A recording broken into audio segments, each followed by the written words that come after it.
آمدید کہتے ہیں. اتنا یہ پیارا مہینہ ہے شعبان کا کہ شعبان میں مطلب ہم سب کو ویسے کوشش کرنی چاہیے کہ ہم 5 وقت کی نمازیں تو ایٹ لیسٹ اس سے پہلے کہ ہم رمضان میں انٹر ہو اپنی جو ہے نا یہ نمازیں اور جو ان کے ٹائمنگز ہے پکی کر لیں.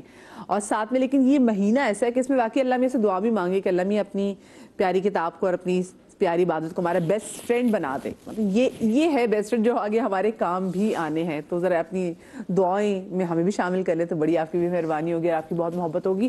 اچھا کیونکہ بات ہم نے ابھی محبت کی تو کیوں نہ ہم اس شخصیت کے حوالے سے اس ہستی کے حوالے سے بات کریں جس سے رسول پاک صلی اللہ علیہ وآلہ وسلم بہت محبت کرتے تھے.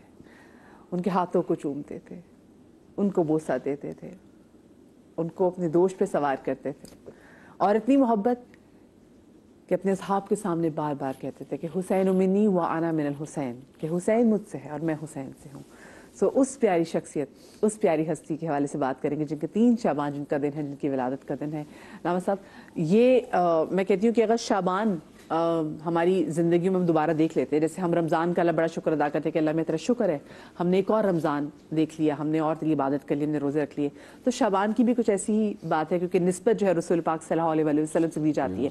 یہ بھی ضرور بتائیے گا کہ ویسے نسبت دینے کی بڑی وجہ کیا ہے کہ ہم کیوں شعبان کو رسول پاک صلی اللہ علیہ وسلم کہتے تھے کہ یہ میرا مہینہ ہے, وہ کیا وجہ تھی؟ بسم اللہ الرحمن الرحیم.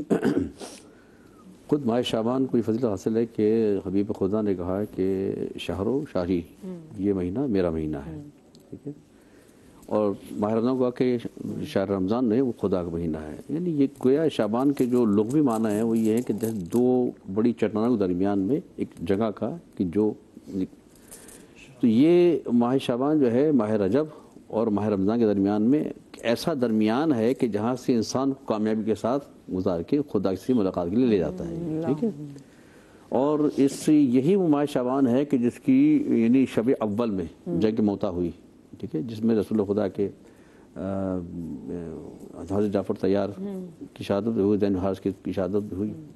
اور یہی وہ پہلی شب ہوتی ہے جس میں رسول خدا نے کہا کہ اس شب میں اللہ تعالیٰ 2 درخت طوبہ اور زقوم, یہ 2 درخت ہیں.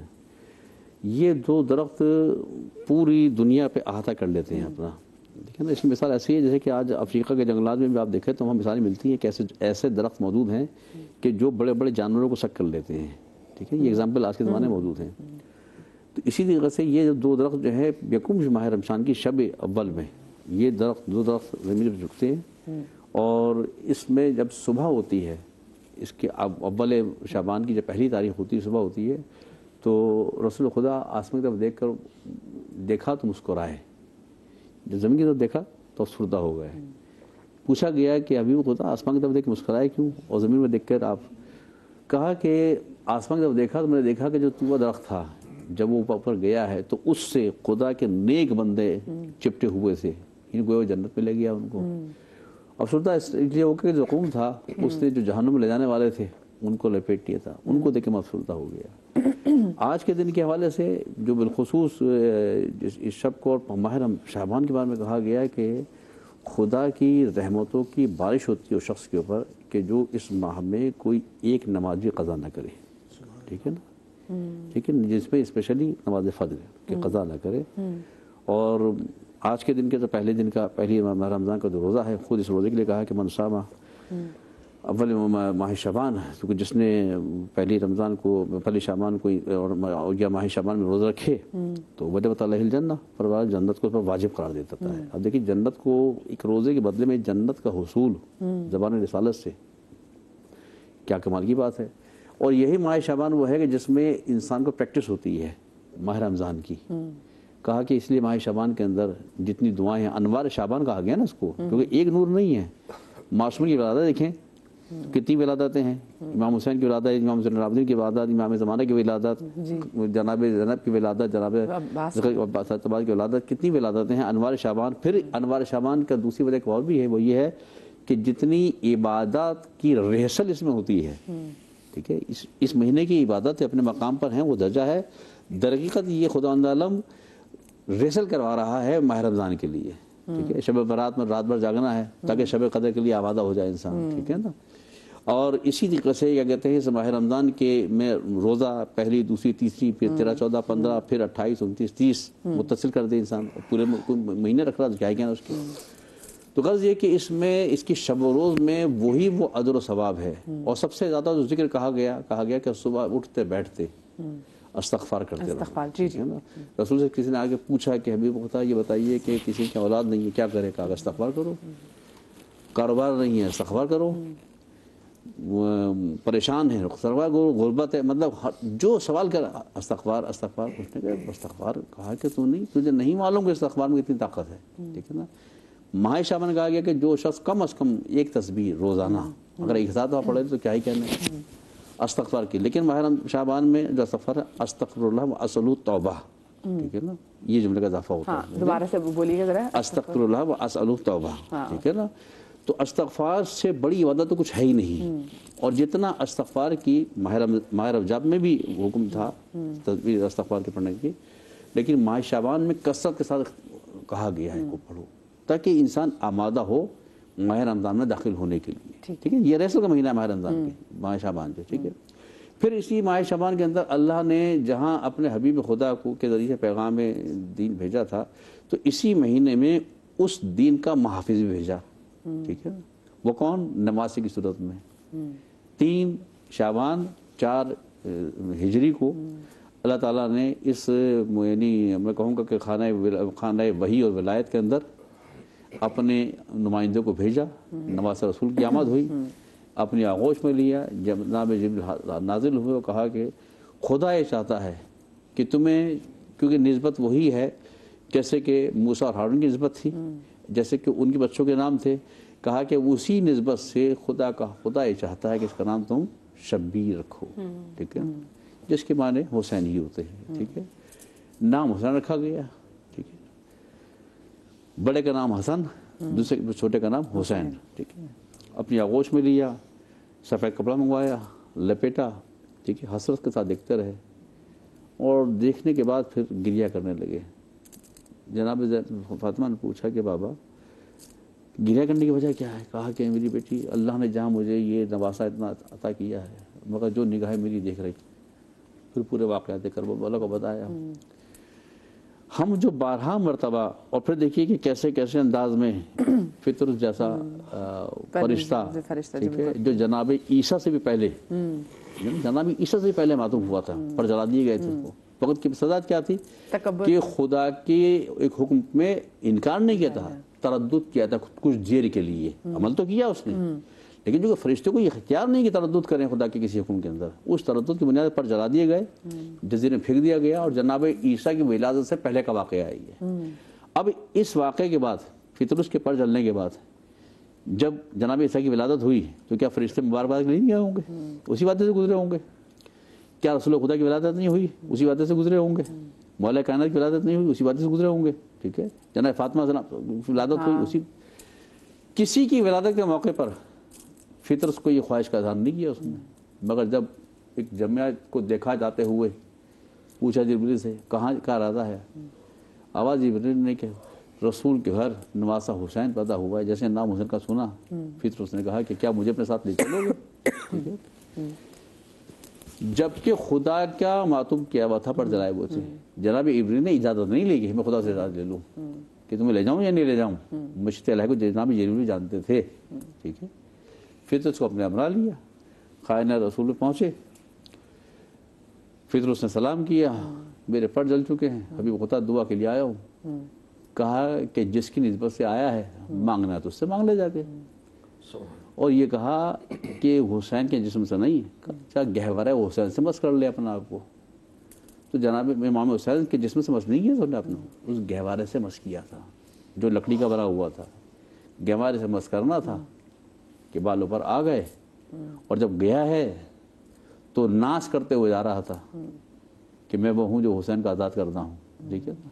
اور یہی فطرس تھا کہ جب روز عاشور امام حسین اپنے سب سے چھوٹے بیٹی کی قبر بنا رہے تھے اور دیکھ رہا تھا، یہ فطرس آیا امام کی بارگاہ میں اور کہا اس نے آ کے مولا میری جان آپ پر قربان، اتنی بڑی قربانی جو آپ نے دی ہے، اگر آپ مجھے اشارہ کر دیں تو میں سب کو تباہ برباد کر دوں گا. کہا کہ نہیں فطرس، یہ صبر کی منزل ہے، یہ امتحان کی منزل ہے، ٹھیک ہے نا. بات قرض یہ کہ یہ آج کا یہ دن ہے کہ جو معذور ہیں، جو معلول ہیں، وہ چاہتے ہیں کہ شفا مل جائے، تو رسول خدا سے اپنے اس نماز کے تصدق سے دعا کریں، ان کی بارگاہ میں شفا بھی ملے گی. جو جن کے کاروبار ختم ہو چکے ہیں وہ دعا کریں اس ہستی کی نسبت سے، اس لیے کہ یہ وہ دن ہے کہ جس دن رسول خدا خوش ہوئے. اور رسول خدا نے کیا کہا تھا کہ حسین منی والا من حسین، حسین مجھ سے ہے، میں حسین سے ہوں. کیسے ممکن؟ نواسا نانا سے ہوتا ہے لیکن نانا نواسے سے نہیں ہوتا. مگر بات یہ ہے کہ حسین مجھ سے ہے، میں حسین سے ہوں. سن 61 ہجری 10 محرم تک حسین رسول سے تھے، مگر 11 محرم سن 61 ہجری کے بعد قیامت تک رسول حسین سے ہیں. ماشاءاللہ ماشاءاللہ. جی نور بھائی بسم اللہ. محمد صلی علی رسول الکریم.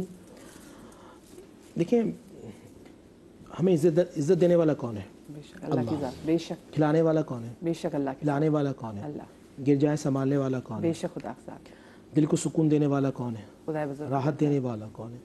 دولت دینے والا کون ہے؟ بچے دینے والا کون ہے؟ گھر کا سکون دینے والا کون ہے؟ بے شک اللہ. زمانہ جس کی تعریف کرے اسے اللہ کہتے ہیں، اور اللہ جس کی تعریف کرے اسے محمد رسول اللہ کہتے ہیں، اور محمد رسول اللہ جس کی تعریف کرے اسے حسنین کریمین کہتے ہیں. ماشاءاللہ.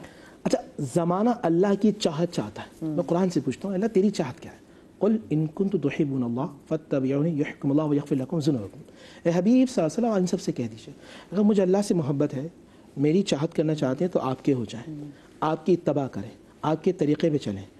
تو رسول اللہ کی چاہت ہے، رسول اللہ کی چاہت ہے. تو مجھے اگر اللہ کو چاہنا ہے، اللہ سے محبت کرنی ہے تو در رسول پہ آنا پڑے گا. میں در رسول پہ آؤں گا تو اللہ مجھ سے محبت کرے گا. اب رسول تک پہنچنے کی بھی کوئی چاہت ہو کہ رسول اللہ صلی اللہ علیہ وسلم تک مجھے قریب ہونا ہے، کیونکہ مجھے اللہ کے قریب ہونا ہے تو رسول کے قریب ہونا ہے. اگر رسول کے قریب ہونے کے لیے بھی کوئی چاہت ہو کہ میں ان کے قریب ہو جاؤں تو رسول مجھے چاہنے لگے، کیونکہ جب میں اللہ کے حبیب کے قریب ہوتا ہوں یحببکم اللہ ویغفر لکم، جب میں اللہ کے حبیب کے قریب ہو جاتا ہوں تو قرآن کہتا ہے اب تم اللہ کے دوست نہیں بنو گے، اللہ تمہارا دوست بنے گا. بات پلٹ جاتی ہے کہ آپ رسول کے ہو گئے، اللہ آپ کا ہو جاتا ہے. تو میں ایسا کیا کروں رسول مجھ سے محبت کرنے لگے اور میں رسول سے محبت کروں. حسین منی وانا من الحسین. تو رسول اللہ کی چاہت حسنین کریمین ہے. جو حسین کا ہو جاتا ہے رسول اس کے ہو جاتے ہیں، جو حسین سے محبت کرتا ہے رسول اللہ اس سے محبت کرتے ہیں. اور حدیث ہے امام نسائی اس کو اپنے ترک سے لکھا ہے اور صحیح حدیث ہے کہ جو حسین سے محبت کرتا ہے میں اس سے محبت کرتا ہوں، اور جو حسین سے بغض رکھتا ہے وہ مجھ سے دور ہے. تو اگر آپ کو رسول پاک صلی اللہ علیہ وآلہ وسلم کے قریب ہونا اور صحابہ کا مجمع ہے. بھئی آج ہم سب بیٹھے امام حسین کی بات کر رہے ہیں تو چلتے ہیں مدینے کے اندر اور دیکھتے ہیں حسین کا ذکر کرنا طریقہ کس کا ہے، حسین کا ذکر سننا طریقہ کس کا ہے، اور کس جگہ پر حسین کا ذکر ہوتا ہے. تو چلتے ہیں تاریخ مدینہ میں. جگہ ہے مدینہ، شہر ہے مدینہ النبی، جگہ ہے مسجد النبی، ممبر ہے رسول اللہ کا، بیان کرنے والے رسول اللہ، سننے والے سارے صحابہ، صدیق اکبر بھی، عمر فاروق بھی، عثمان غنی بھی، علی شیر خدا بھی ہیں، سب موجود ہیں ممبر رسول پہ. الا انبئکم، کیا میں تمہیں ان کے بارے میں نہ بتاؤں جن کے نانا زمانے میں بہتر ہیں، جن کی نانی زمانے میں بہتر ہیں، جن کے والد زمانے میں بہتر ہیں، جن کی والدہ زمانے میں بہتر ہیں، جن کے چچا زمانے میں بہتر ہیں، جن کے ماموں زمانے میں بہتر ہیں، جن کی پھپھو زمانے میں. قالوا بلا یا رسول اللہ، اے اللہ کے حبیب بتائیں کون ہے؟ فرمایا حسن اور حسین. ان کے نانا محمد رسول اللہ ہیں، ان کی نانی ملکۃ العرب خدیجہ رضی اللہ تعالی عنہا ہیں، ان کے والد علی شیر خدا ہیں، ان کی والدہ فاطمہ بنت رسول اللہ صلی اللہ علیہ وآلہ وسلم ہیں، ان کے بھائی سیدہ امام حسن ہیں، ان کی پھپھو ام ہانی. اور لوگوں آپ سنیں سفر معراج جس کے گھر سے ہو وہ ہمشیرہ علی ہیں. اللہ نے گھرانہ بھی چنا ہے، خاندان بھی چنا، جناب ابو طالب کا چنا ہے. اور ان کی پھپھو ام ہانی ہیں، ان کے جو چچا ہیں حضرت جعفر ہیں. یہ کمال اللہ سبحانہ و تعالی عطا سیدنا امام حسن اور امام حسین رضی اللہ تعالی عنہ کو دیا ہے. اور آپ کس سے محبت کریں گے؟ مثال کے طور پہ آپ مجھ سے محبت کریں گے، جواد بھائی سے محبت کریں گے، آپ علم کی وجہ سے کریں گے، آپ نسب کی وجہ سے کریں گے، آپ خاندان کی وجاہت کی وجہ سے کریں گے، آپ دولت کی وجہ سے کریں گے، آپ انصاب، آپ دوستوں کی وجہ سے کریں گے. حسین کا دوست ہے حسن، جس کے ساتھ اٹھے بیٹھے ہیں وہ ہے حسن. اور میں آپ کو سناؤں، یہ غالباً تاریخ طبری کے اندر یا تاریخ دمشق کے اندر میں نے پڑھا ہے. گھرانہ بڑا عجیب ہے. گھر کے اندر رسول اللہ صلی اللہ علیہ وسلم موجود ہیں, بی بی فاطمہ, اللہ کی رحمتیں برکتیں نازل ہوں, کیونکہ ہم نے سنا ہے اور تاریخ نے ہمیں بتایا کتب احادیث کے اندر یہ کہ فاطمہ جس سے راضی ہو جائے اللہ کے حبیب اس سے راضی ہو جاتے ہیں, اور اللہ کے حبیب جس سے راضی ہو جائے اس سے اللہ راضی ہو جاتا ہے. یہ خاندان ہے. امام حسن موجود ہیں, امام حسین موجود ہیں, اور یہ شجاعت خاندان بنی ہاشم کا ایک چراغ ہے. اور یہ اچھا اب اندازہ کیجئے, میں یہ کہتا ہوں کہ ابھی دل میں ایک بات آتی ہے کہ شجاعت کی جو ہنر بے شک سیدنا علی حیدر کرار کے پاس کوئی تصور نہیں کر سکتا, مگر حسین کو سکھانے والے براہ راست رسول اللہ ہے صلی اللہ علیہ وآلہ وسلم. اب میں آپ کو وہ بات بتا رہا ہوں. سیدنا امام حسن, امام حسین, محمد رسول اللہ اور بی بی فاطمہ, یہ چار نظر آ رہے ہیں, اور امام حسن اور امام حسین کو رسول اللہ کشتی سکھا رہے ہیں. حسن یہاں سے, حسن ادھر سے, حسین کو یہاں سے پکڑو. تو بی بی فاطمہ نے کہا بابا حسین کو بھی کہہ دے. کہا حسین کو کہنے کی ضرورت نہیں, اس کو جبریل بتا رہے ہیں.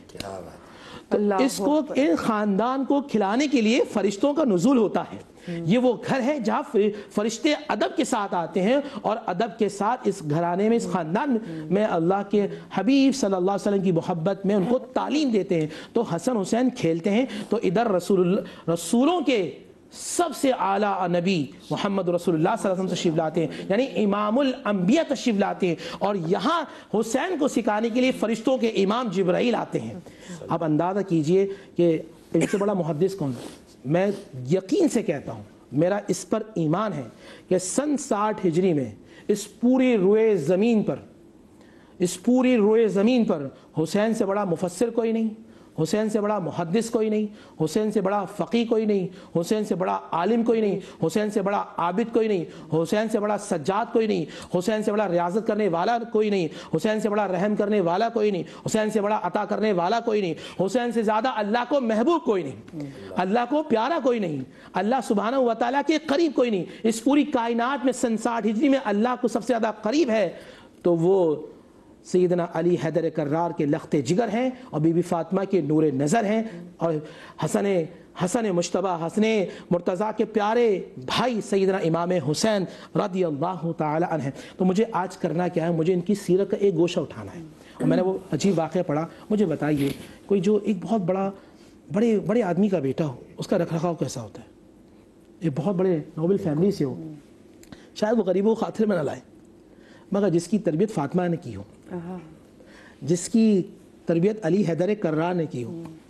کوفہ کا واقعہ ہے, کچھ غریب مساکین روڈ پہ بیٹھے ہیں اور کھانا تناول کر رہے ہیں. شہزادے جا رہے ہیں, اور جو حقیقتاً لوگ تو شہزادہ بناتے ہیں, یہ حقیقتاً شہزادے ہیں, یہ جنت کے شہزادے ہیں. اور میں ایک بات کہوں ناظرین سے, دیکھو شاید بڑی عجیب لگے, میں اپنا عقیدہ بیان کر رہا ہوں, میں نہ دائیں دیکھوں گا نہ بائیں, میں اپنا عقیدہ بیان کروں گا, اور مجھے یہ عقیدہ رسول اللہ نے دیا. الحسن والحسین سیدہ شباب اہل الجنہ. تم جنت کی جانے کی خواہش رکھتے ہو نا, تو کبھی جنت کے سرداروں سے بگاڑنا نہیں. کیا بات ہے, کبھی جنت کے سرداروں سے بگاڑنا نہیں, ورنہ نماز, روزہ, زکوٰۃ, خیرات, حج 100 بھی کیوں نا, سب اللہ منہ پہ مار دے گا. تم جس کی چاہت میں عبادت کر رہے ہو وہی تم سے راضی نہیں ہوگا.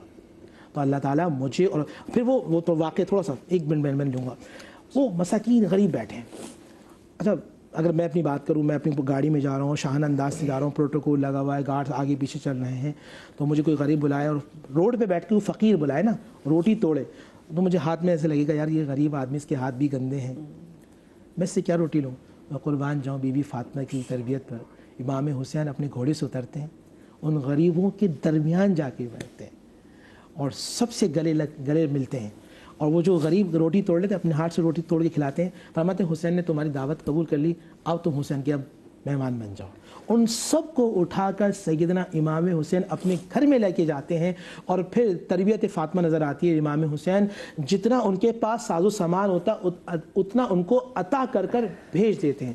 تو مجھے یہاں بتایا جاتا ہے اگر مجھ میں, میں چاہتا ہوں میں حسینی بن جاؤں. حسینی ایسا نہیں ہو میں اپنی بات کروں گا, میں جھوٹ بھی بولوں, میں غداری بھی کروں, میں نفرت بھی کروں, میں جھگڑوں بھی, میں چھینوں بھی, میں ان کو ذلیل کرنے کی خواہش رکھوں, میں ان کو دبانے کی خواہش رکھوں, تو میں حسینی نہیں کردار کا یزیدی بن سکتا ہوں.